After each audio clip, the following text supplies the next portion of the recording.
Assalamualaikum warahmatullahi wabarakatuh. Apa kabar siswa-siswi semua?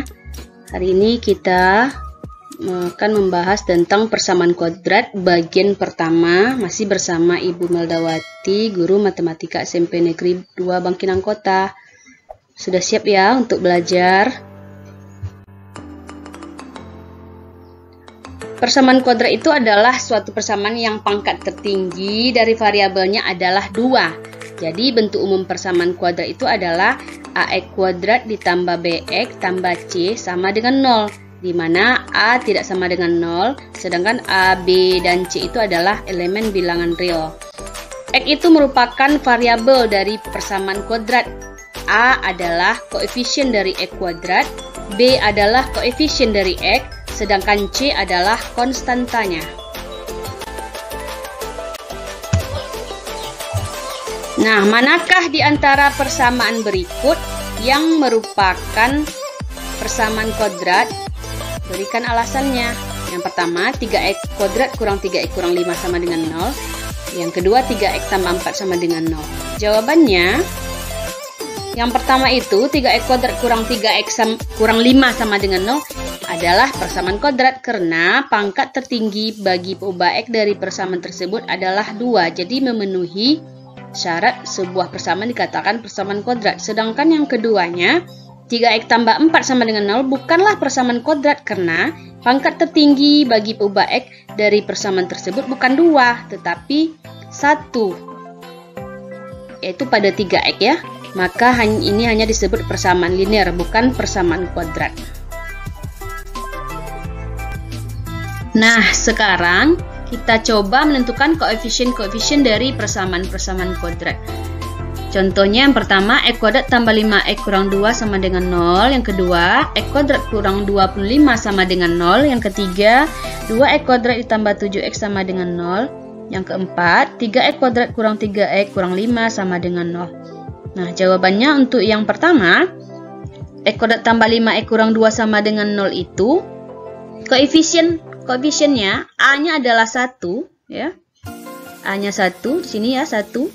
Kemudian B-nya 5 dan konstantanya atau C-nya negatif 2. Kemudian untuk yang nomor 2, A-nya atau koefisien X kuadratnya adalah 1 juga di sini ya. X kuadrat berarti 1, X kuadrat adalah 1. Kemudian B-nya tidak ada karena tidak ada variabel X di sini, berarti B-nya 0, sedangkan C-nya negatif 25. Atau konstantanya negatif 25. Kemudian contoh yang ketiga, A-nya berarti 2 ya. A-nya 2, B-nya 7, C-nya tidak ada, konstantanya tidak ada. Dan contoh yang keempat, A-nya 3, B-nya negatif 3, dan C-nya atau konstantanya negatif 5. Kemudian selanjutnya, kita akan menentukan karakteristik akar persamaan kuadrat.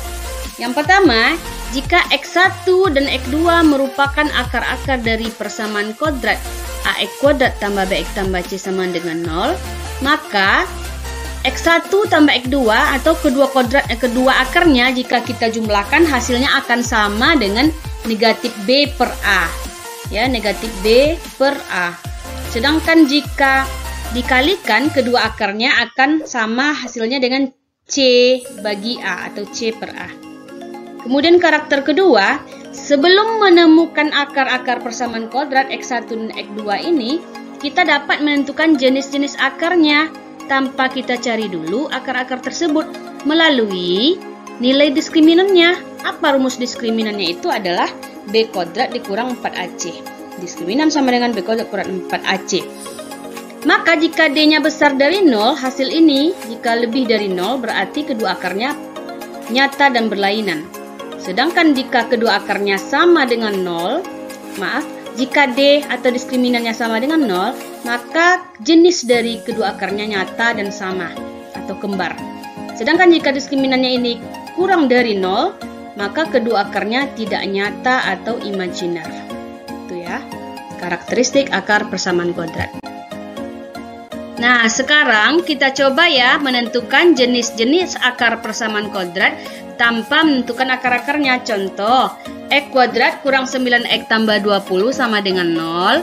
Apakah jenis-jenis akar persamaan kuadratnya ya? Kemudian contoh yang kedua, 4X kuadrat kurang 12X tambah 9 sama dengan 0. Jawabannya, yang pertama, kita tentukan dulu koefisiennya masing-masing ya, dan konstantanya.